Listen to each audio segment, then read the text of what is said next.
Sexual Polarity is Misunderstood and Overrated by Max Jancar. Sexual polarity is a topic extensively hammered in the breakup industry. Lots of experts portray it as a miracle cure for getting your ex back. I mean, that's the main reason you see almost every how to get your ex back product separated into ex-girlfriend and ex-boyfriend categories. The theory behind sexual polarity goes like this.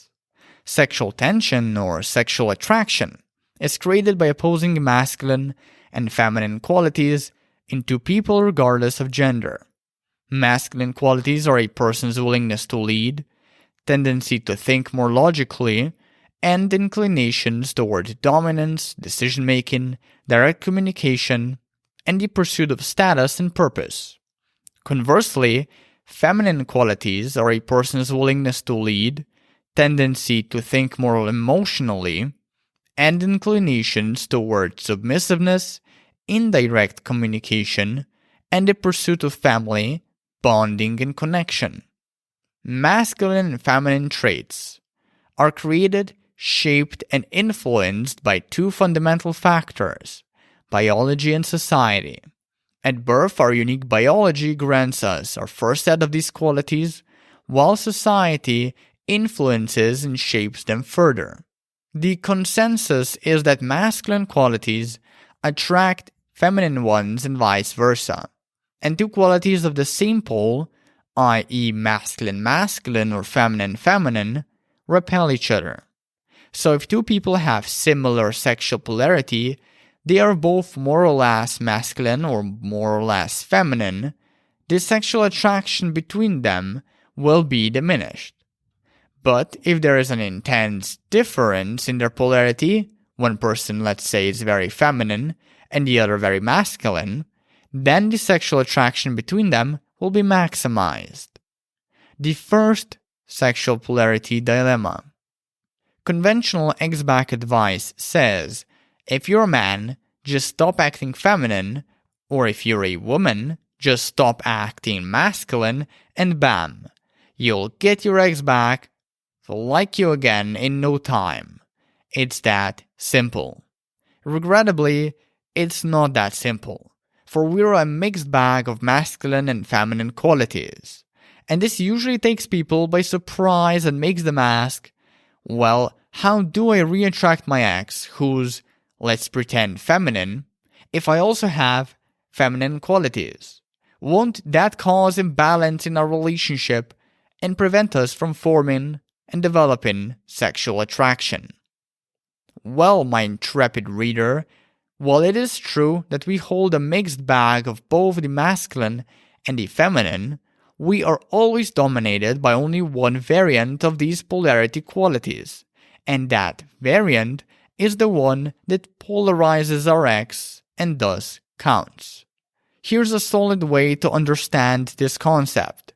Imagine a spectrum where one side marks the spot of every extreme masculine quality and the other marks the spot of every extreme feminine quality. Our unique blend of masculine and feminine would usually pluck us somewhere near the middle of this spectrum. That said, it's rarely the case that we'll land in the exact middle, the neutral area. Instead, we'll usually lean towards one of the two extremes. And it's this extreme toward which we're leaning that defines our primary essence, a set of dominating qualities which can be either masculine or feminine. That then influences what contrasting essence we attract. Don't get me wrong though, exceptions do happen. We can pluck certain people on the extreme ends of the masculine-feminine spectrum, meaning they can be wholly masculine or wholly feminine, even to the point where it's toxic. Similarly, we can pluck certain people in the exact middle of the spectrum. The second sexual polarity dilemma. When people read into sexual polarity, they often follow up with another fun question. Let's say I got back with my ex. Well, what if I want to be feminine or masculine? Basically, the essence that's the same as theirs for a while. Will they stop being sexually attracted to me if I go along with this want or not? Not really. No one will stop being sexually attracted to you because you, for instance, wanted to be the one who follows instead of leads for a brief moment, or vice versa. Or because you wanted to give your attention to nurturing your relationship instead of building your business, or vice versa. Despite the buzz around sexual polarity lately, you don't have to live your life by the rules of it. Don't get me wrong, sexual polarity is important for cultivating a healthy relationship. But it's way less important than most people believe. In fact, obsessing about who's the caregiver or caretaker, the masculine and the feminine, does more harm than good to a serious monogamous relationship and often prevents two partners from connecting and relating with each other, which is the equivalent of dropping a new consensual attraction. And besides, we shift between masculine and feminine roles daily. One moment we want to be more feminine, the other moment we want to be more masculine. These shifts are normal. Relax and let them play out. The bottom line. Sexual polarity is widely misunderstood and a far less critical contributor to sexual attraction between two people than what the general crowd believes.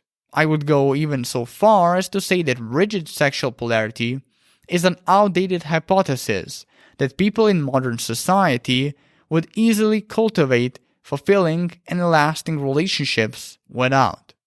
Hell, I'll go even further. Instead of obsessing if you're being masculine or feminine enough, here's something more worthwhile you could try. Develop solid boundaries. Get a grip on your emotions. Overcome your insecurities. Have the balls to be vulnerable. Become comfortable being yourself. Figure out if you're in a healthy relationship and try to make it healthier if not. Find out if you're even with the right person to begin with. It's these things that make or break relationships, not polarity. So get your priorities straight.